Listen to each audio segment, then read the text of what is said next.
We're going to start out by talking about what is PHP. PHP is a server-side scripting language. Now you may have thought that PHP was a programming language. Well, technically speaking, it's not. So how is a scripting language different from a programming language?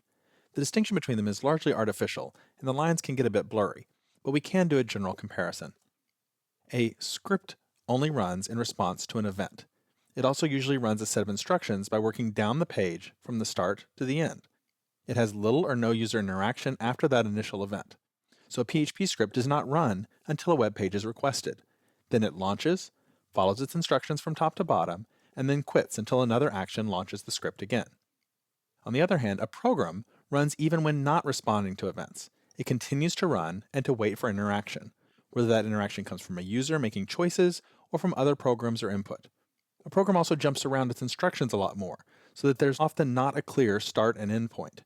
And it often involves lots of user interaction. Photoshop is a good example of an application. After you launch it, it keeps running, waiting for more interactions or for you to tell it to quit. The tasks that it performs are not a linear set of instructions. It jumps around based on the task that you want to do at that particular moment. But as I said, the lines get blurry.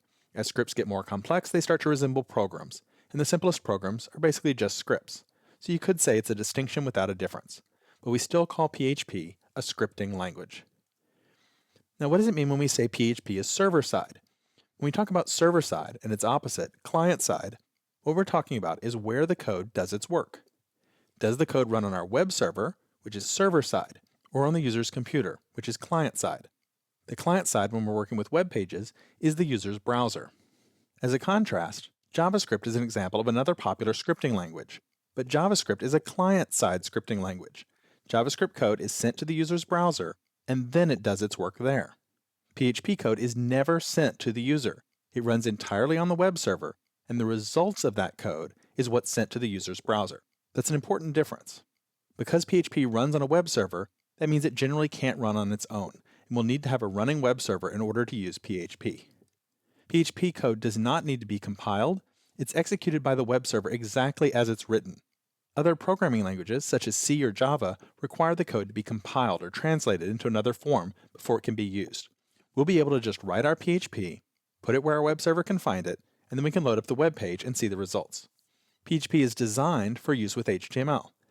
It can be embedded in our HTML, and we can use it to generate HTML. In the end, PHP is going to return HTML to the browser. PHP code is going to be our input, and web pages are going to be our output. Now, if you've been working with HTML, you're already familiar with having .htm or .html at the end of your file names. PHP is going to work exactly the same, but we're going to put PHP at the end. The PHP is going to tell the web server that this file contains PHP code that needs to be executed.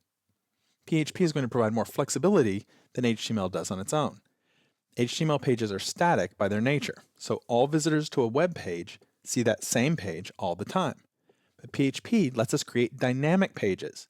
The page content can change based on conditions, such as interactions with the user or data stored in a database.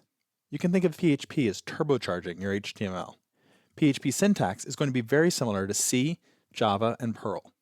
The small details are going to vary quite a bit, but the structure of logical expressions and loops, those kinds of things will be familiar to anyone with programming experience in one of these languages.